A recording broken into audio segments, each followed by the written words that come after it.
अरविंदजी, तुम्ही माझ्यासोबत असेच जोडलेले राहा. आपल्यासोबत सध्या भाजपचे राम कदम देखील जोडले गेलेले आहेत. कदम साहेब, महत्वाचा आपण बघतो रिपोर्ट समोर आलेला आहे, ज्याच्यामध्ये दिशा सालेंवर लैंगिक अत्याचार झाला नसल्याचं म्हटलेलं आहे. हा पोस्टमॉर्टम रिपोर्ट सांगतोय. आणि दुसऱ्या बाजूला अरविंद सावंत असं म्हणतात की दिशाच्या वडिलांवरच आता कारवाई व्हायला हवी आहे, त्यांची नार्को टेस्ट करायला हवी आहे. तुमची प्रतिक्रिया?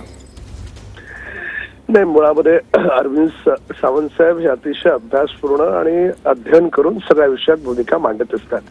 मी काय त्यांच्यावर किंवा कोणत्या पक्षावर मी आरोप करणार नाही, म्हणजे ती भूमिका पण नाही. पण जर एखाद्या मुलीचा बाप की ज्यानं आपली पोटशी पोरगी गमावले, त्या माणसाचं म्हणणं असेल की माझ्या मुलीच्या मृत्यू प्रकरणात मला न्याय मिळालेला नाही, तर आपण त्यालाच म्हणणं की तुझीच नार्को टेस्ट करू, तर हे काही मानवी मूल्यांमध्ये बसणारं नाही, हे नैतिकतेत पण बसणारं नाही. हे माझं व्यक्तिगत मत आहे. हा काही कोणावर आरोप नाही.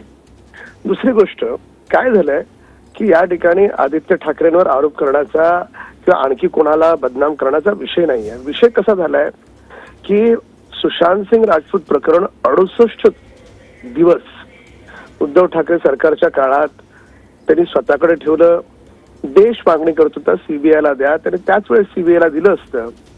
त्याच वेळेस जेव्हा बिहारचे पोलीस आले, ते काही आतंकवादी नव्हते, त्यांना म्हणालं असतं की ठीक आहे, तुम्हाला चौकशी करायची ना, चला आम्ही पारदर्शी आहोत, तुम्हीही करा चौकशी, आम्हीही करतो, उलट आम्हाला मदत होईल, अशी भूमिका ठेवली असती तर संशयास्पद भूमिका निर्माण झाली नसते.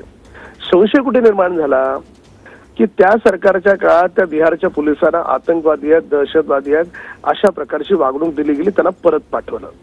दुसरं काय झालं, सुशांतचं घर त्या 68 दिवसात रातोरात त्याचं फर्निचर बाहेर काढलं, घराला रंगरंगोटी केली, दरवाजा, खिडक्या, कडी, कुलप सगळी बदलली गेली.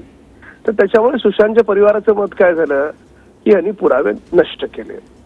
आता याला एक दुसरी बाजू एक अशी येते की रिया चक्रवर्ती अर्थात कोणाशीच कुणी लागत नाही, ती एक नटी आहे, त्याची त्यावेळची प्रेयसी आहे. पण तिच्या बाजूनं त्या सरकारमधले उद्धव सरकारमधले काही नेते तिचे प्रवक्ता आहेत किंवा तिच्या बाजूनं भक्कमपणे उभे राहिले. त्यामुळे मी बोलतोय म्हणून नव्हे, ट्विटरचं जे ट्रेंडिंग आहे ते ट्रेंडिंग जरी देशभरातलं पाहिलं तर त्या ट्रेंडिंग मध्ये सुशांतचा मृत्यू, दिशाचा मृत्यू याच्यावर संशय व्यक्त केला जातो. आणि का संशय व्यक्त केला जातो? कारण ठाकरे सरकारकडून ज्या पद्धतीनं, मी व्यक्तिगत आरोप नाही, ज्या पद्धतीनं या संदर्भात जो हलगर्जीपणा झाला, तो कोणाला वाचवण्याचा प्रयत्न झाला, असं सगळ्यांची मतप्रवाह पुढे आले. आणि बरं, मतप्रवाह पुढे आल्याच्या नंतर पण त्याला खंडन करता येतं ना. आज पण मी सभागृहात मुद्दा मांडत होतो, आमदार आहे, मांडणं स्वाभाविक आहे की सीबीआय मध्ये क्लोजर रिपोर्ट आलेला आहे सुशांत सिंग राजपूतचा, आणि असाच क्लोजर रिपोर्ट आरुषाचा पण आला होता, पण नंतर कोर्टाने नाकारला आणि नंतर मग तिला न्याय मिळाला, हे आपल्याला माहित आहे. त्या संदर्भात बोलत होतो. पण त्यावेळेस विरोधी पक्षातले सर्व आणि आग्रहानं उबाटाचे सगळे नेते वेलमध्ये उतरले, म्हटलं चौकशीची काय गरज, चौकशीची काय गरज.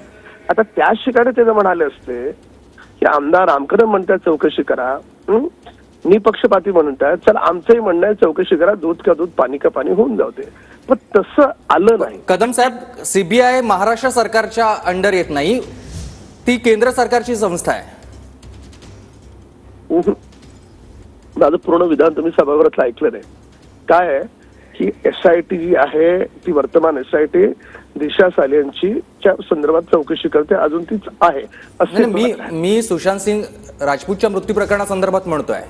नाही, मी तुम्हाला CBI वर येतो. तर त्याच्यामुळे SIT, सुशांत सिंग राजपूत, उद्धव ठाकरे सरकार, रिया चक्रवर्ती हे एकमेकांशी जोडलेले बिंदू आहेत. तर त्याच्यामुळे सत्यता कळण्यासाठी सगळ्यांशी चौकशी होईल असं सरकारनं मान्य केलं. भाग 1. CBI केंद्र सरकारच्या अखत्यारीत आहे. मी 4 टर्मचा आमदार मला माहित आहे ना, मी तो विषय म्हणत नाहीये. जेव्हा त्याच्या संदर्भातला क्लोजर रिपोर्ट तिकडे गेला, का गेला तर पुरावे मिटवलेत उद्धव सरकारनं, असा सुशांत सिंगच्या परिवाराचा आरोप आहे. गंभीर आरोप आहे ना, छोटी गोष्ट आहे का? तर मग या बाबतीत उद्धव ठाकरे गटाच्या सगळ्या लोकांनी काय म्हणायला पाहिजे होतं, चला त्याच्या परिवाराचा आरोप आहे ना, चला आपण त्याची पूर्णपणे पारदर्शी पुन्हा चौकशी करू, आम्ही तयार आहोत. प्रत्येक वेळेस चौकशी येते त्यावेळेस हे चिडतात, काही विषय निघाला चिडतात, दिशा सालेंचं नाव निघालं चिडतात. काय कारण? तर ते संशय बळावतो की त्या काळात कुणाला तरी वाचवण्याचा प्रयत्न केला. पण ठीक आहे, आज सरकारनं मान्य केलं, याची पूर्ण चौकशी होईल. पण तुमची भूमिका कळली राम कदम साहेब, धन्यवाद. तुम्ही प्रतिक्रिया दिलीत. पण या सगळ्या तुमच्याकडे पुन्हा मी येणार आहे. पुन्हा मी जरा जातो अरविंद सावंत साहेबांकडे. सावंत साहेब, राम कदमांनी भूमिका मांडली आहे आणि त्याच्यावरती असंही म्हणतात की त्यावेळेला हलगर्जीपणा झाला होता ठाकरे सरकारकडून, सुशांत सिंह राजपूतच्या केसमध्ये असो किंवा दिशा सालियन प्रकरणामध्ये. तुमची प्रतिक्रिया? म्हणजे आलं का लक्षात, त्यांनी अगदी सासूदपणे अगदी मी मुद्द्याला धरून बोलतोय असं सांगून राम कदमांनी पुन्हा संशय व्यक्त करण्याचं काम केलं. हा जो चावटपणा आहे ना, ह्या चावटपणाचा राग येतो. जेव्हा पोस्टमॉर्टमच्या संबंध रिपोर्ट मध्ये आलं की तिचा मृत्यू कसा झालाय, तरी पुन्हा त्यावेळेला तपास केला नाही असे सगळे, म्हणजे पुन्हा काहीतरी सोडलं असं झालं का त्यावेळेला.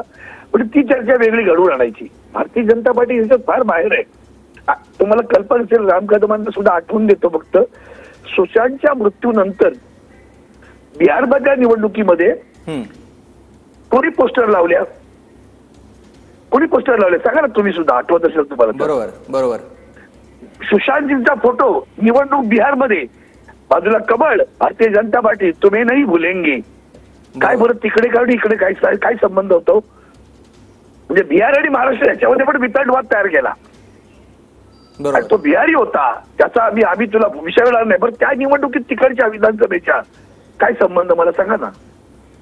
कुणाच्या तरी आपल्याला टाळूवरचं लोणी खाणं म्हणतात ना, तसं भारतीय जनता पार्टीचं आहे. त्याच्या टाळूवरचं लोणी खात होते सुशांतच्या, आणि बिहारमध्ये वापरतो तुम्ही हा विषय. बरोबर. माझी विनंती आहे, खरंच सांगतो मला, हे मी आता जे काय घडते सत्य, म्हणून मी म्हणालो सत्य परेशान होता आहे. किती परेशानी. नक्कीच सावंत साहेब, धन्यवाद तुम्ही दिलेल्या या सविस्तर